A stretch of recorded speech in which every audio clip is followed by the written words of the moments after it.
Ironman event म्हणजे हा एक इंटरनॅशनल इव्हेंट आहे. बरेच सेलिब्रिटी, बरेच ॲथलीट्स सहभागी होतात. ज्याला स्विमिंग जमलं तो हा इव्हेंट करू शकतो. निदान बुडणार नाही एवढं तरी स्विमिंग मला जमत होतं. नदीमध्ये पोहणं आणि समुद्रामध्ये पोहणं ह्याच्यात काय डिफरन्स पडतो? रस्त्यावर धावताना बघून लोक मला 100% खोळ्यात काढत असणार. कोणालाच काय माहित नव्हतं. मी कोणाला याची कसलीच कल्पना दिली नव्हती. मी कधी इंस्टाला टाकली नाही स्टोरी किंवा फेसबुकला टाकलं नाही. माझं काय प्रॅक्टिस चालू आहे. रोज मी आता रविवारचा 60-70 किलोमीटर सायकलिंग करतोय. लहानपण माझं सगळं शेतातच गेलेलं आहे. मळ्यात खेळणे, नदीत पोहणे, मासे पकडणे. ह्याच्यात 900 इंडिव्हिज्युअल होते आणि तरी 400-500 रिले मध्ये होते. मला मेंटल प्रिपरेशन हे इव्हेंट दिवशी जास्त स्ट्रॉंग असायला लागतं. तर त्याच्यासाठी पाहिजे तो घरातल्यांचा सपोर्ट पाहिजे. एवढं प्रेशर आलं की मी पूर्ण रात्र एक सेकंद सुद्धा झोपलो नाही. इव्हेंट चालू असताना असे मनात विचार यायला लागले की पुढे जाऊ कसा आणि काय म्हणून तोंड टाकू आता. आणि एवढं वर्ष मी आता प्रॅक्टिस करतोय. 2-3 मिनिटासाठी आता माझं हे सगळं हुकणार आहे. परमेश्वर जर प्रयत्न केला, प्रामाणिक प्रयत्न केला तर परमेश्वर साथ देतो. तर नमस्कार मित्रांनो, स्वागत करतोय तुमचं आपल्या पॉडकास्ट चॅनलमध्ये. तर आज आपल्यासोबत आहेत सिंधुदुर्गचा अभिमान प्रमोद भोगटे सर. नमस्कार सर. थँक्यू. तर सरांबद्दल सांगायचं तर सिंधुदुर्गसाठी अभिमान म्हणजे गोवा येथे 2025चा जो आयर्नमॅन इव्हेंट झालेला आहे त्याच्यामध्ये स्विमिंग, सायकलिंग आणि रनिंग हे 3 इव्हेंट होतात. हे एका पर्टिक्युलर पिरियडमध्ये कम्प्लीट करायचे असतात. ते सरांनी कम्प्लीट केलेले आहेत. सरांचे पहिलं म्हणजे त्यांचं अभिनंदन करतोय मी. तर पहिलं आपण जाणून घेऊया की जो आयर्नमॅन इव्हेंट असतो ते आपण सरांकडूनच जाणून घेऊ की तो काय असतो नक्की एक्झॅक्टली. आयर्नमॅन इव्हेंट म्हणजे हा एक इंटरनॅशनल इव्हेंट आहे. त्याच्यात बरेच सेलिब्रिटी, बरेच ॲथलीट्स सहभागी होतात. मिलिंद सोमन यांनी सुद्धा 1-2-3 वर्षापूर्वी या स्पर्धेत भाग घेतला होता. कालच्या स्पर्धेत तेजस्वी सूर्या, कर्नाटकचे खासदार अण्णामलाई यांनी सुद्धा याच्यात भाग घेतला. आयर्नमॅन मध्ये पार्टिसिपेट होणं, याची सुरुवात कशी केली, म्हणजे इन्स्पिरेशन कुठून? नाही, माझं सायकलिंग आणि संडे सायकलिंग चालू होतं, पण ती फन राईड असायची मजा म्हणून. तर आयर्नमॅन विषयी काही जास्त अशी माहिती नव्हती. पण माझ्याशी रिलेटेड एका कंपनीने आयर्नमॅनला स्पॉन्सर केलं, म्हणजे त्यांचं फूड पार्टनर होते ते. त्यावेळी जराशी थोडी जास्त माहिती मिळाली त्या इव्हेंटची. तेव्हापासून मनात इच्छा जागली की आपण आयर्नमॅन करू शकतो का. पण त्याच्यासाठी खूप तयारी लागते. कुणी एवढी तयारी करणे आणि तो दिलेल्या 8.5 तासाच्या वेळेत पूर्ण करणे ही साधी सोपी गोष्ट नव्हती.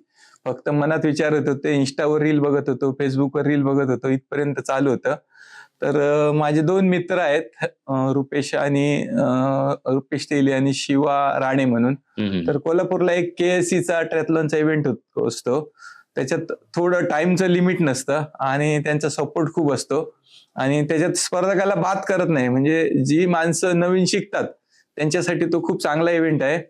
तर गेल्या वर्षी आम्ही यासाठी त्या दोघांनी तयारी चालू केली स्विमिंगची, कारण हा सगळा खेळ आहे हा स्विमिंगचा आहे. ज्याला स्विमिंग जमलं तो हा इव्हेंट करू शकतो. सायकलिंग आणि रनिंग प्रॅक्टिस करून होऊ शकतं, पण स्विमिंग ही 2-2 किलोमीटर स्विमिंग करणे कंटिन्यू ही काय साधी गोष्ट नाहीये.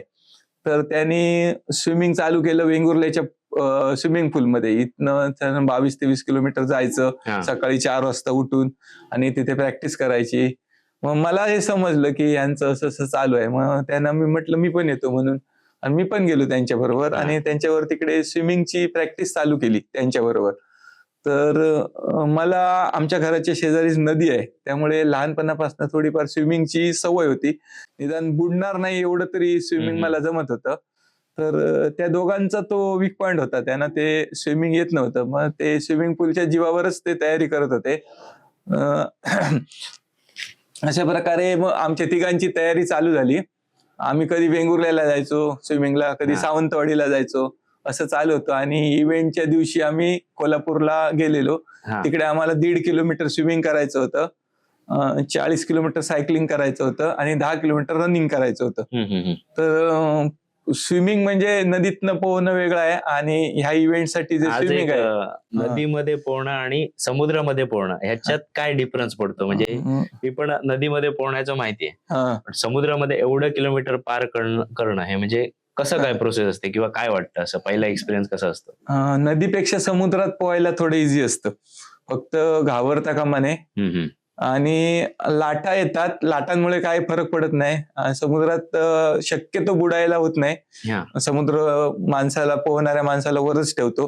फक्त तुम्हाला पुढे जायचं असतं आणि जर भरती ओटी व्यवस्थित तुम्हाला मिळाली तर तुम्ही इझिली तिकडनं बाहेर जाऊ शकता किंवा आत येऊ शकता. त्याचा पण फायदा होतो, त्याला करंट असं म्हणतात. पण समुद्रामध्ये हे म्हटलं जातं ना की लाटा ओढतात पाठीमागे. ऍक्च्युली आता तुम्हाला मध्ये एखाद्या ठिकाणी ड्रॉप केलं जातं का नंतर किनाऱ्यावर? नाही नाही नाही, डायरेक्ट किनाऱ्यावरच चालू होत आहे. किनाऱ्यावरून चालू करायचं पुढे? हो. ओके. म्हणजे किनाऱ्यावरून चालू करून पूर्ण तो पार्ट कम्प्लीट करायचा पुढे? हो. त्याआधी आपण एक पहिला जो कोल्हापूरचा इव्हेंट आहे तो पूर्ण करून घेऊया, सांगतो तुम्हाला. तर तिकडे आम्ही भाग घेतला. तर रुपेश आणि मी ऑलिम्पिक डिस्टन्स म्हणजे 1.5 किलोमीटर स्विमिंग, त्याच्यानंतर 40 किलोमीटर सायकलिंग आणि 10 किलोमीटर रनिंग असं हे होतं. तर टाइम लिमिट नव्हतं आणि बरोबर तुम्ही एक बॉय म्हणजे एक असं हे असतं, फुगा असल्यासारखं असतं, तो कमरेला बांधला तर तो मागून वाहत येतो.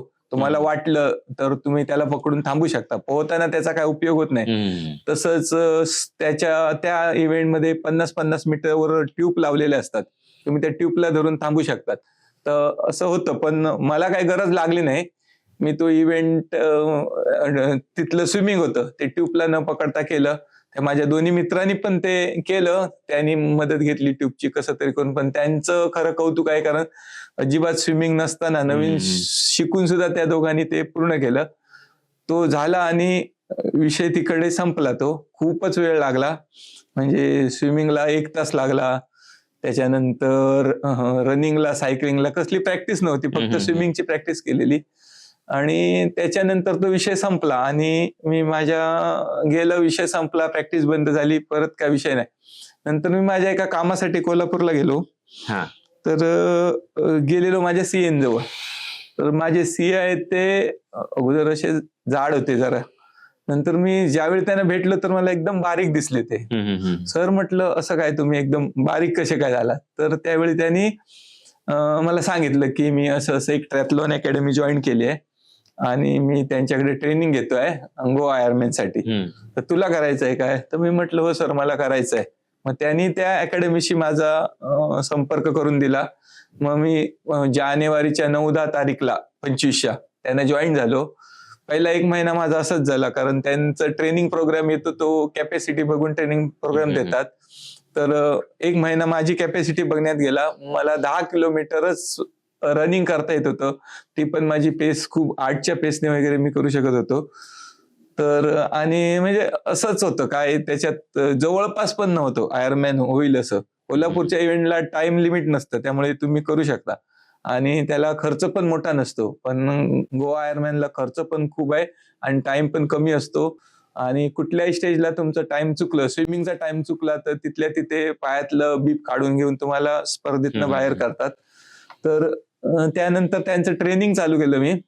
फेब्रुवारीतच ऍक्च्युअल ट्रेनिंग चालू झालं, सुरुवात झाली. पहिले त्यांनी माझे बूट बदलले, मला त्यांनी घड्याळ घ्यायला लावलं आणि ते मला रोजच्या रोज काय त्यांचा प्रोग्राम आहे, ते त्यांचं एक ऍप आहे, ते माझ्या मोबाईलमध्ये कनेक्ट झालं, त्यांच्याशी मी कनेक्ट झालो. रोज काय ऍक्टिव्हिटी करायची ते मला त्या ऍपमधून मोबाईलवर माझ्या येतं. तसंच माझ्या घड्याळावरून ते माझं हार्ट रेट मॉनिटर करतात आणि माझी काय कॅपॅसिटी आहे त्यानुसारच मला ते हे देतात. तर एक 3-4 महिने मी एवढं व्यवस्थित केलं की एक दिवस पण मला वाटतं एक चुकवलं नसेल किंवा चुकून एखाद दुसरा दिवस झाला. ऑगस्ट पर्यंत हे असं चालू होतं. तर त्यांना पण खात्री पटली की हे एवढं जर मनापासून सराव करतायत तर हे काहीतरी करू शकतात. मग त्यांनी मला कोल्हापूरला बोलवून घेतलं आणि त्यांनी माझ्या बरोबर स्वतः राईड केली. आम्ही एक 90 किलोमीटरची राईड केली. तर त्याच्यात चांगली स्पीड लागली मला, 2500 वगैरे. त्यानंतर परत एकदा मला असंच बोलवून घेतलं आणि म्हणाले आता हे कर, तिथे कोल्हापूरमध्ये खूप मोठा स्विमिंग पूल आहे, 50 मीटर लांब आहे तो, आपल्याकडे नाही आहे असा. तर तिथे स्विमिंग करायला आपल्या बरोबर घेऊन गेले, तर बघितलं तर ह्याचं स्विमिंग पण ठीक आहे. मग त्यांनी त्या स्पॉटला माझं गोवा आयर्नमॅनचं ऑगस्टमध्येच रजिस्ट्रेशन केलं, माझ्या वाढदिवसाच्या दिवशी. त्यांना माहित नव्हता माझा वाढदिवस आहे तो. आणि त्या दिवशी त्याने माझं रजिस्ट्रेशन केलं आणि तिथपासनं मग त्या हिशोबाने माझं ट्रेनिंग त्याने वाढवलं. 2 दिवस सायकलिंग, 2 दिवस रनिंग आणि 2 दिवस स्विमिंग करायचो. रविवारी मी 60-70 किलोमीटर सायकल चालवून येऊन परत रन करायचो. तर सकाळी एक 5 वाजता वगैरे चालू झालं. तर सकाळी 5 वाजता चालू झालं तर सगळं आटपेपर्यंत मला 9 वाजायचे. रस्त्यावर धावताना बघून लोक मला 100% खोळ्यात काढत असणार. कारण काय दुपारचा वगैरे 10 पण वाजायचे कधीतरी. म्हणजे एवढं करून परत रनिंग करेपर्यंत. पण कोणालाच काय माहित नव्हतं. मी कोणाला याची कसलीच कल्पना दिली नव्हती. कुणात कोणाला माझं रजिस्ट्रेशन झालंय माहित पण नव्हतं. कारण स्विमिंग जर 1 तास 10 मिनिटात नाही झालं तर तिथल्या तिथे बाहेर काढतात आणि त्यामुळे मी पण रिस्क नाही घेतली होती सांगायची. नाही झालं माझं तर बाहेर काढणार आणि मग असं होणार. त्यामुळे मी हे केलं नाही, कोणाला सांगितलं नव्हतं. आणि शेवटी इव्हेंटच्या आधी 8-10 दिवस म्हणजे माझ्या मनाची तयारी झाली की मी आता हे करू शकतो. आणि त्यावेळी मग मी माझ्या एक क्लोज मित्र आहेत, एक 4-5 जण, त्यांना सांगितलं. आणि ह्यासाठी सगळ्यात महत्वाची गोष्ट म्हणजे डाएट. तरी ह्याच्या अगोदर आपण म्हणजे हे आयर्नमॅन करणं किंवा रनिंग करणं, सायकलिंग करणं म्हणजे सामान्य माणसाला एवढा डिस्टन्स कव्हर करणं म्हणजे सोपी गोष्ट नाही. त्याच्यासाठी आपला व्हाय स्ट्रॉंग लागतो. मग तो तुमचा कसा तयार झाला? म्हणजे सुरुवात एकदम किंवा लहानपणापासून अशी आवड होती का खेळाची वगैरे असं काही? असं लहानपणी काय, लहानपण माझं सगळं शेतातच गेलेलं आहे. तिकडे काय सगळे जमिनीवरचेच खेळ खेळायचो. मळ्यात खेळणे, नदीत पोहणे, मासे पकडणे याच्यातच गेला. भरपूर क्रिकेट खेळायचो, दिवसभर क्रिकेट खेळत असायचो. शाळेच्या हॉकीच्या टीम मध्ये पण होतो. त्यानंतर बरीच वर्ष माझी गॅप झाली. म्हणजे कॉलेज माझं संपलं. कॉलेजमध्ये मी रनिंग करायचो फक्त 100-200 मीटर. त्या इव्हेंटमध्ये मला 1-2-3 नंबर मिळायचा. आणि त्यानंतर 20-25 वर्ष मी काहीच ऍक्टिव्हिटी केली नाही. माझं असंच गेलं. आणि नंतर एक 18-19 मध्ये कुडाळला एक सायकल क्लब स्थापन झाला. मग तिथनं परत सुरुवात झाली. म्हणजे हल्लीच साधारण मला वाटतं तुमची रावराणे सरांनी 1 वर्ष गॅप पडली असणार कॉलेज नंतर. हो, रावराणे सरांनी परत हे सगळं चालू केलं. म्हणजे खूप इन्स्पायरिंग अशी गोष्ट आहे. कारण एका पर्टिक्युलर एज नंतर आपण सगळ्या गोष्टी सोडून देतो आणि त्यानंतरही आपण आयुष्य असतं त्यातही आपण बऱ्याच गोष्टी करणं हे म्हणजे खूप इन्स्पायरिंग आहे तुमच्याकडून. मग सायकलिंग सुरू झाली. मग सायकलिंग मध्ये कसा प्रवास होता? म्हणजे तिथून जरा सांगा. 2018 नंतर जो हा थोडा प्रवास. 2018 नंतर सायकलिंग चालू झालं. रावराणे सर आहेत आमचे, मदने सर, राजन बोपाटे, गजा कांदळगावकर या सगळ्यांनी मिळून एक कुडाळ सायकल क्लब असं स्थापन केलं. म्हणजे सकाळी ते हे करायचे काय, सकाळी उठून सायकलिंगला जायचं. माझ्याकडे रेंजरची जुनी कॉलेज मधली सायकल होती, एकदम जुनी झालेली होती. ती रिपेअर करून घेतली आणि मी पण त्यांच्या बरोबर चालू केलं. तर त्यावेळी जास्तीत जास्त आम्ही म्हणजे ताकद होती, सुरुवात केलं तेव्हा 5 किंवा 6 किलोमीटर सायकल चालू शकत होतो. नंतर हळूहळू आमचं थोडं वाढलं. एक दिवस आम्ही 10 केलं. मग खूप आनंद झाला की आम्ही 10 किलोमीटर सायकलिंग करू शकतो. हळूहळू हे वाढत गेलं. त्यानंतर आम्ही 20 किलोमीटर, 25 किलोमीटर आणि हे फक्त आम्ही रविवारच करायचो. कुठे धबधब्यावर जायचं, कुठे कुठल्या नदीवर जायचं, फोटो काढायचे, असं आमचा सायकलिंगचा प्रवास चालू होता. त्याच्यानंतर इकडे BRM होतात. BRM म्हणजे त्याच्यात 200 किलोमीटर जायचं असतं. 300, 400 आणि 600. तर मी त्याच्यातलं एक 200 किलोमीटरचं BRM ची पहिली स्टेज पूर्ण केलेली. या 3 स्टेज एका वर्षात पूर्ण झाल्या तर तो SR होतो. पण मी काय त्याच्यात पुढे परत भाग घेतला नव्हता. माझ्या 1-3-4 मित्रांनी हे झालेले आहेत SR. तर आता आपण आयर्नमॅन 2025 होतो किंवा आयर्नमॅन त्या इव्हेंट बद्दल जाणून घेऊया की मग त्याच्यामध्ये काय काय असतं. आयर्नमॅन हे बऱ्याच जणांना आपल्याकडे माहिती नसणार आहे. मग त्यांच्यासाठी आयर्नमॅन ही कन्सेप्ट काय आहे हे सांगा. तर आयर्नमॅन म्हणजे असे ह्या खेळाचेच म्हटलं तरी चालेल. 3 प्रकार आहेत. तर पहिल्यांदा स्विमिंग करायचं असतं. हे स्विमिंग समुद्रात करायचं असतं. 1.9 म्हणजे जेमतेम 2 किलोमीटर समुद्रात स्विमिंग करायचं असतं. मिरामारला हा इव्हेंट असतो. मिरामारच्या समुद्रात स्विमिंग करायला लागतं. स्विमिंग करून बाहेर आल्यानंतर आपण धावत आपल्या सायकल पर्यंत जायचं असतं. मधला डिस्टन्स 600 मीटरचा असतो. तिथे आपली सायकल आदल्या दिवशीच आपण तिथे स्टँडवर लावलेली असते. ती सायकल घ्यायची असते. या मधल्या काळात तुम्हाला थांबायला चान्स नसतो. थांबू शकता तुम्ही, पण थांबलात तर तुमचा पुढचा वेळ कव्हर होत नाही आणि तुम्ही बाहेर जाऊ शकतात. तर सायकलिंग झाल्यानंतर मग उरलेला जो वेळ आहे 1 तास 10 मिनिटाच्या आत तुमचं स्विमिंग झाल्यानंतर तुम्ही मग पूर्ण इव्हेंट 8.5 तासात पूर्ण करायचा आहे. टोटल इव्हेंट 8.5 तासात पूर्ण करायचं आणि स्विमिंग 1 तास 10 मिनिटात पहिलं पूर्ण करायचं. पर्टिक्युलर पिरियड दिला 1 तास 10 मिनिटात झालाच पाहिजे. हो. साधारण ह्या इव्हेंट मध्ये किती लोक पार्टिसिपेट होतात? ह्याच्यात 900 इंडिव्हिज्युअल होते आणि तरी 400-500 रिले मध्ये होते. रिले म्हणजे 3 हे आहेत ते, स्विमिंग वेगळा करतो, रनिंग वेगळा करतो, रिले सारखं आपल्याकडे अगोदर, आणि सायकलिंग वेगळा करतो. टीम वर्क तिथे टीम वर्क येतं. हो, सगळेच जण प्रत्येक गोष्टीत एक्सपर्ट नसतात. कोण स्विमिंग मध्ये एक्सपर्ट असतो, कोण सायकलिंग मध्ये असतो, कोण रनिंग मध्ये, पण त्यांना आयर्नमॅन करायची इच्छा असते, तर ते अशा प्रकारे करू शकतात. हो. याची फी वगैरे काय कसं काय असतं किंवा फी याची खूप असते.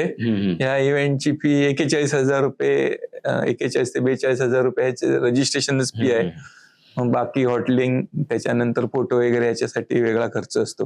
आता आपण पुढचा जे आयर्नमॅन जो इव्हेंट आहे त्याच्या अगोदरचं जे 1 वर्षाचं सरांचं जे प्रिपरेशन होतं त्याच्यामध्ये त्यांनी कसं प्रिपरेशन केलं त्याबद्दल आता आपण जाणून घेऊ. त्याच्यामध्ये ट्रेनिंगचा पार्ट आला. तर तुमचा डेली रुटीन याचा काय ठरलेला होता काही, की आता जे डायटेशन सांगताय तसं काय कोणाचं कोचिंग वगैरे घेतलंय का? तर मी मगाशी आपल्याला म्हटलं तसं माझ्या सीएनी मला एक अराता म्हणून अकॅडमी सुचवली. तिथे पंकज रावलू आणि आशिष रावलू असे 2 जण आहेत. मुलंच आहेत ती, 25 ते 30 वर्ष अशा वयाची मुलं आहेत. तर त्यांनी फुल आयर्नमॅन 9 तास 50 मिनिटात किंवा हे हाफ आयर्नमॅन 4 तास, काहीतरी 4.5 तास वगैरे यावेळेत त्यांनी पूर्ण केलेले आहेत. आणि त्यांच्याकडे आता पूर्ण देशातून म्हणजे नॅशनल इंटरनॅशनल सगळीकडची मुलं त्यांच्याकडे, मुलं म्हणता येत नाही, ज्यांना करायची इच्छा आहे ती लोक त्यांच्याकडे शिकतायत. तर त्यांनी मला डाएट प्लॅन दिला माझा. म्हणजे माझं वजन होतं 90 किलो आणि 90 किलो वजन घेऊन मी हा इव्हेंट करू शकलो नसतो. रनिंग करायचंय, सायकलिंग करायचं, तर मला म्हणाले तुला आधी पहिलं वजन कमी करायचंय म्हणून. आधी मला त्यांनी टार्गेट दिलं 10 किलोचं. मग मी ते वजन 3-4 महिन्यातच 10 किलो कमी केलं पहिल्या, आणि पटकन कमी झालं 10 किलो वजन माझं. त्यांनी दिलेला डाएट फॉलो केला आणि ते पटकन वजन कमी झालं. नंतर परत म्हणाले आता आणखी 5 किलो कमी करायचं आहे तुला म्हणून. पण नंतरचं वजन एवढं काय फास्ट कमी होत नव्हतं, 1-2-3 किलोच कमी झालं. पण ते तेवढं 12-13 किलो वजन कमी झाल्यामुळे मला हे सगळं शक्य झालं. याच्यामध्ये मेंटल प्रिपरेशन जास्त लागतं की फिजिकल, कोणतं असं आव्हानात्मक असतं? दोन्ही हे असतात. आणि तुम्हाला मेंटल प्रिपरेशन हे इव्हेंट दिवशी जास्त स्ट्रॉंग असायला लागतं.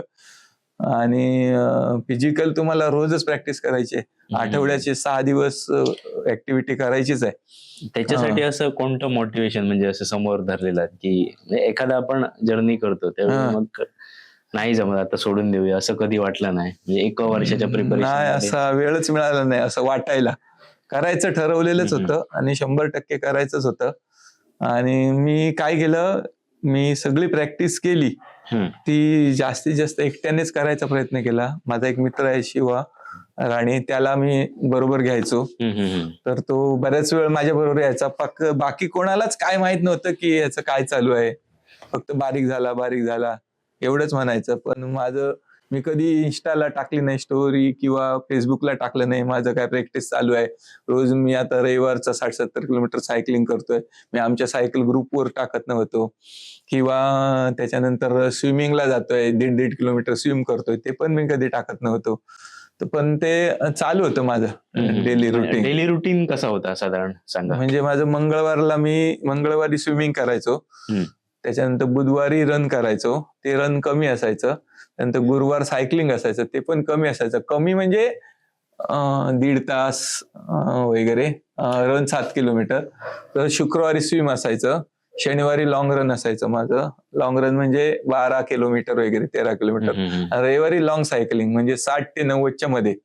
सकाळी सुरू वर्षभर करून चालत होतं. साधारण 9-10 पर्यंत तुम्ही हे कम्प्लीट करायचं? नाही, मला जर सायकलिंग नंतर रनिंग करायचं नसेल तर मला एक 60 किलोमीटर करायला 2.5 तास वगैरे लागायचे. म्हणजे मी 5:30ला चालू केलं तर 7:30 पावणे 8च्या अगोदर घरी यायचो परत, कारण कामावर पण लक्ष ठेवायचं ते होतं. काम पण हो. पूर्ण करून हो. ही ट्रेनिंग करणं म्हणजे सोपी गोष्ट हो, नाही. हो. मग पूर्ण दिवसाला अशी एनर्जी राहते का सकाळी एवढं? हो, नाही, मी रात्री खूप लवकर झोपायचो, 9:30-10 वाजताच. आणि त्याच्याशिवाय मला पर्यायच नव्हता, नाहीतर हे जमलंच नसतं. साधारण 6 ते 7 तास झोप हो, व्हायची माझी रोज. आणि सगळा डाएटचा विषय म्हटल्यानंतर, डाएट करणं, एखादा पुरुष स्वतः डाएट नाही करू शकत, तर त्याच्यासाठी पाहिजे तो घरातल्यांचा सपोर्ट पाहिजे. माझ्या मिसेसने, दोन्ही मुलांनी, वडिलांनी सुद्धा मला हेल्प केलं. एकदा कधी म्हटलं शाळा पाहिजे तर कोणाला बोलून त्यांनी 8-8, 10-10 शाळी काढून ठेवली. माझ्या मिसेसने तर रोज मला ते स्प्राउट तयार करणं, त्याची उसळ करणं, डाएटवाली थालीपीठ बनवून देणं, नाचण्याची भाकरी करणं. म्हणजे घरातल्या बाकीच्यांचं जेवण वेगळं आणि माझं एकट्याचं जेवण वेगळं. पण कधी नाराज नाही किंवा कधी त्यांनी असं कंटाळले नाहीत, आणि त्यांचा खूप सपोर्ट झालाय विषयात. महत्वाची गोष्ट आहे. म्हणजे घरच्यांचा पण, म्हणजे हे सगळं आयर्नमॅन किंवा हे जे इव्हेंट केलेले आहेत सगळे पूर्ण केलेले आहेत, त्यात तुमच्यासोबत घरच्यांचाही मोठा वाटा आहे. हो, बरोबर. तर सिंधुदुर्गचा विचार केला तर असं ट्रेनिंग फॅसिलिटी वगैरे सिंधुदुर्गमध्ये आहे का किंवा? नाही आहे, तोच प्रॉब्लेम आहे. आता जर कोल्हापूरचा विचार केला तर घराघरात हाफ आयर्नमॅन आहेत. मी आता केलंय हाफ आयर्नमॅन आहे, फुल नाहीये. फुल आयर्नमॅन म्हणजे आता मी सांगितलं त्याचे डबल आहे, आणि ते इंडियात नाही आहे, इंडियाच्या बाहेर आहे, दुसऱ्या देशात नाही आहे, थंड हवेच्या ठिकाणी असतं ते. आणि तर कोल्हापूरला भारतातले जे सगळे आयर्नमॅन आहेत त्याच्यातले जास्तीत जास्त आयर्नमॅन हे कोल्हापूरचे आहेत, कारण तिकडे सगळ्या फॅसिलिटी आहेत, अवेअरनेस आहे याविषयी. आता हे सगळं माझं कौतुक होतंय हाफ आयर्नमॅन केल्यानंतर. त्यांच्यासाठी हे काहीच नाहीये, म्हणजे हाफ आयर्नमॅन म्हणजे काहीच नाहीये त्या लोकांसाठी, आणि त्यांनी खूप कमी वेळात हे सगळं मी पूर्ण पण केलेलं आहे. पहिल्यांदाच इव्हेंट म्हणजे तुमच्याकडूनच ऐकलेलं की आयर्नमॅन असतं. आम्हाला फक्त हॉलिवूडच्या मूवीज आयर्नमॅन. तर सिंधुदुर्गात आज सगळ्यात विषय असतो तो स्विमिंगचा. तर म्हणजे आमच्या कुडासारख्या ठिकाणी तर एक मोठ्या स्विमिंग पूलची गरज आहे. नाही, सगळ्याच ठिकाणी म्हणावं लागेल. हो, नाही, वेंगुर्ला आणि उरुस मध्ये 2 स्विमिंग पूल आहेत, आणि चांगल्या प्रकारे दोन्ही कोच मुलं तयार करतात. आज उरुसची बरीच मुलं सगळ्या राज्य लेवलला, नॅशनल, इंटरनॅशनल लेवलला स्विमिंग साठी गेलेली आहेत मुलं. तर आता आपण रेस डे म्हणजे ज्या दिवशी जो इव्हेंट होता त्या दिवशी बद्दल जाणून घेऊया. म्हणजे आदल्या रात्री किंवा आदल्या दिवशी काय तुम्हाला वाटत होतं? आदल्या दिवशी माझा धंद्याचा एक पीक पॉइंट असतो, तो सगळ्यात उच्च शिखर असतं, तसं तो दिवस होता. काम खूपच होतं, पण माझा मुलगी नशिबाने पुण्यावरून आलेली, तिने खूप हेल्प केला, मुलाने खूप हेल्प केला. ते आटपलं, आणि नंतर रात्री रूम मध्ये एकटाच होतो मी, ज्या ठिकाणी राहिलेलो होतो. एवढं प्रेशर आलं की मी पूर्ण रात्र एक सेकंद सुद्धा झोपलो नाही. आणि पूर्ण रात्र अशी तळमळण्यात गेली. मग सकाळी किती वाजता सुरू होता? सकाळी 7ला सुरू होतो, आणि 6 वाजता तिकडे रिपोर्ट करायचा असतो त्याला. त्याच्यानंतर आपल्या गोव्याचे मुख्यमंत्री प्रमोद सावंत यांच्या हस्ते हा इव्हेंटचं ओपनिंग होतं, आणि इव्हेंट चालू होतं 7 वाजता. सुरू होता? नाही, मिरामारला. ओके. तर स्विमिंगची जी स्टार्ट लाईन जी होती तिथे सुरुवात जी होती, म्हणजे आता इव्हेंट सुरू होणार, स्विमिंग सुरू होणार, त्यावेळी कसं वाटलं? म्हणजे की कम्प्लीट करणार किंवा काय होतं मनामध्ये? नाही, स्विमिंगचं काय नाही वाटलं, कारण मी आदल्या दिवशी त्या समुद्रात स्विम केलेलं, प्रॅक्टिस स्विम 200-300 मीटर, आणि एक 4-5 वेळा गेलेलो. ऍक्च्युअली त्याच जागेवर नाही, पण तिथनं असं थोडस बाजूला बांबुळीला मी स्विम केलेलं. तिथे इंद्रजित खाडीलकर म्हणून आहेत, त्यांनी मला त्याचं थोडं समुद्रात पोहण्याचं ट्रेनिंग दिलेलं. त्यामुळे असं कायच आलं नाही. आणि माझ्या अकॅडमीत जी आहेत कोण, ते माझ्या बरोबरच होते, आम्ही एकत्रच होतो, एका ग्रुपने होतो, त्यामुळे त्यांच्या बरोबरच गेलो मी, असं काय आलं नाही. तर समुद्रामध्ये पोहताना कोणत्या गोष्टी सांभाळायच्या किंवा काय असं बेसिक टिप्स वगैरे अशा काही गोष्टी? समुद्रामध्ये पोहताना जेलीफिशचा त्रास होऊ शकतो. आणि त्यानंतर सगळ्यात महत्वाचं म्हणजे समुद्रामध्ये पोहायला सोपं असलं तरी समुद्रामध्ये भरकटायला होतं. त्यांनी जे बलून लावलेले असतात, 4-5 बलून असतात, त्यांना गोल फेर मारूनच असतं, तर माणूस भरकटून कुठल्या कुठे जाऊ शकतो. ते बलून वगैरे त्यांनी लावले ते विजिबल असतात का? हो, खूप मोठे बलून असतात. 1,500 लिटर पाण्याच्या टाकीपेक्षा मोठे असतात, ते खूप लांबून दिसतात. आणि सेफ्टीसाठी त्यांच्या बोट्स असतात. हा, त्यांच्या कायाक असतात. इव्हेंट चालू व्हायच्या अगोदर म्हणजे डाएट काय घेतलेली असं काही? सकाळी काय असं विशेष नाही घेतलेलं, इलेक्ट्रॉल वगैरेच घेऊन तिकडे स्टार्ट केलेलं. मग स्विमिंग झाली, स्विमिंग नंतर स्विमिंग चालू असताना काही एखादा क्षण वगैरे आठवलेला किंवा तेव्हा? स्विमिंग चालू असताना पायात क्रॅम्प आले माझ्या. एक साधारण अर्धा किलोमीटर अंतर राहिलं आणि पाय माझे हलायचे बंद झाले. मग ऍक्च्युअल समुद्रामध्ये पोहताना म्हणजे ह्या इव्हेंटला अजिबात पाय मारायचे नसतात, हातानेच पोहायचं असतं, कारण तुमचे पाय तुम्हाला सायकलिंग आणि रनिंग साठी शाबूत ठेवायचे असतात. ओके. तर माझं काहीतरी थोडंसं चुकलं असेल, पायात क्रॅम्प आले आणि तिथेच बाहेर आल्यानंतर सायकलकडे जाताना सुद्धा मला असं जमत नव्हतं, तरी पण गेलो. स्ट्रॅटेजिक गेम आहे म्हणजे स्ट्रॅटेजिक गेम, पूर्णपणे पायाची एनर्जी पुढच्या इव्हेंट साठी ठेवायची, सायकलिंग रनिंग साठी. स्विमिंग नंतर जी सायकलिंग सुरू झाली, मग त्यावेळी मध्ये असं ब्रेकफास्ट वगैरे करायला? नाही करू शकतो का, पण टाइम लिमिट असतं, त्या लिमिटमध्ये आपण मग त्याच्यासाठी एनर्जी जेल असतात बरोबर. म्हणजे ऑर्गनायझर कडनं पण प्रोव्हाइड केली जातात. रस्त्यावर ते जागोजागी उभे असतात, त्याच्यानंतर एनर्जॉल घेऊन उभे असतात, बर्फाचं पाणी घेऊन उभे असतात, ते डोक्यावर पाणी ओततात आणि हीट एवढी वाढलेली असते शरीराची की तुम्ही गोव्याच्या त्या उन्हात काय करू शकत नाही. मग ते जेल किंवा आपण बरोबर एनर्जी बार घ्यायचे असतात आणि त्याच्यावरच हे होतं. ते ब्रेकफास्ट वगैरेचा पूर्ण इव्हेंट संपेपर्यंत काहीच संबंध नाही. हो, ब्रेकफास्ट घेतली तर तो वेळ चुकला 100%. टोटल आता हा इव्हेंट किती म्हणजे तुम्ही किती याच्यात पार केलं? मला 8 तास 25 मिनिटं लागली. 8 तास 25 मिनिट. 8.5 तासाचं लिमिट असतं. 6 नंतर जो सुरू झाला तो 7 वाजता चालू झाला, तो माझा 3:25 संपला. लोक खूप लवकर हा इव्हेंट पूर्ण करतात. लोक दुसऱ्या देशातील लोक आहेत, त्यांचा 1 नंबर आला, ते कझाकिस्तानचे आहेत. त्यांनी तर मला वाटतं 4 तासाच्या आसपासच हा पूर्ण केला. परदेशातली माणसं खूप, याच्यात 31 देशातल्या माणसांनी सहभाग घेतला होता यामध्ये. तर माझ्या पायात क्रॅम्प आल्यामुळे माझा एवढा लेट झाला आणि इव्हेंट पूर्ण व्हायची गॅरंटी नव्हती, पण परमेश्वराच्या कृपेने ते 1-2-3 मिनिटासाठी झालं. माझी तयारी झालेली ती 7 ते 7.5 तासात हा इव्हेंट मी पूर्ण करणार, एवढी माझी तयारी झालेली होती. पण पहिल्याच इव्हेंटला पायात क्रॅम्प आल्यामुळे पुढचा सगळा प्रवास खूपच कठीण गेला. माझे 2 मित्र रुपेश तेली आणि शिवा राणे हे बरोबर नसते तर मी हा इव्हेंट 2 ते 3 वेळा वाटेत सोडलेला, एवढे मला क्रॅम्प आले. सायकलिंग करत असताना मिरामारवरनं सायकलिंग स्टार्ट करून रायबंदर म्हणजे जुना ओल्ड गोवा रस्ता आहे खाडीच्या बाजूने, तिकडे जाऊन परत मागे येऊन वेरण्याला एअरपोर्ट फाट्याकडनं परत पाठी यायचं, असे 2 लूप मारायचे असतात. तर ते 90 किलोमीटर होतं आणि 2 वेळा गोवा मेडिकल कॉलेजचा चढाव याच्यात मिळतो आणि खूप डेंजर आणि खूप मोठा चढाव आहे तो. पहिलं लूप झाला व्यवस्थित, दुसऱ्या लूपला तिकडेच क्रॅम्प यायला चालू आले. परत एअरपोर्टच्या जवळ एक मोठा चढाव आहे, एअरपोर्टच्या फाट्याच्या जवळ एक मोठा चढाव आहे, तिकडे पण क्रॅम्प चालू आले. मग त्यावेळी असं म्हणजे पाय हलत नव्हते, त्यावेळी सायकल हे करून आता इव्हेंट सोडावा असे विचार मनात आले. त्यानंतर रनिंगच्या वेळी तर म्हणजे शक्यच नव्हतं, 6 इंच पण पाय माझा पुढे पडत नव्हता. तरी पण त्या दोघांनी मला ढकलतात तसं ते बॅरिकेडच्या बाहेरून ओरडून माझ्या बरोबरच त्यांचा पण प्रवास चालू होता. थोडं मोटरसायकलने, कुठे स्वतः धावतायत असं चालू होतं त्यांचं आणि त्यांच्यामुळेच हे शक्य झालं. आणि माझा एक मित्र गजानन कांदळगावकर, तो मला ट्रॅक करत होता मोबाईलवर आणि एकसारखा त्या दोघांना तो फोन लावत होता आणि त्यांना दिसत होतं की 3 ते 4 मिनिटासाठी माझा इव्हेंट चुकणार आहे आणि मला तर काय तो हे मिळणार नाही, आयर्नमॅनचा किताब मिळणार नाही आहे म्हणून.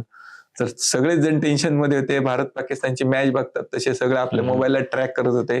कुडाळ सायकल क्लबची बरीच माणसं हे सगळं ट्रॅक करत होती. मोबाईलवर हा इव्हेंट पूर्ण तुम्ही असं ट्रॅक करू शकता. गुगल मॅप मध्ये लाईन येतं तसं सगळ्या लाईन दिसतात तिकडे. तर आणि शेवटच्या एक 10 मिनिटात ठरलं की आता माझा इव्हेंट पूर्ण होणार म्हणून. शेवटच्या 10 मिनिटात मी एक जीवाच्या आकांताने धावलो आणि जी 10 किंवा 15 मिनिटात धरा आणि ती 2-3 मिनिटं जी एक्स्ट्रा होती ती कव्हर करून मी तो इव्हेंट पूर्ण केला.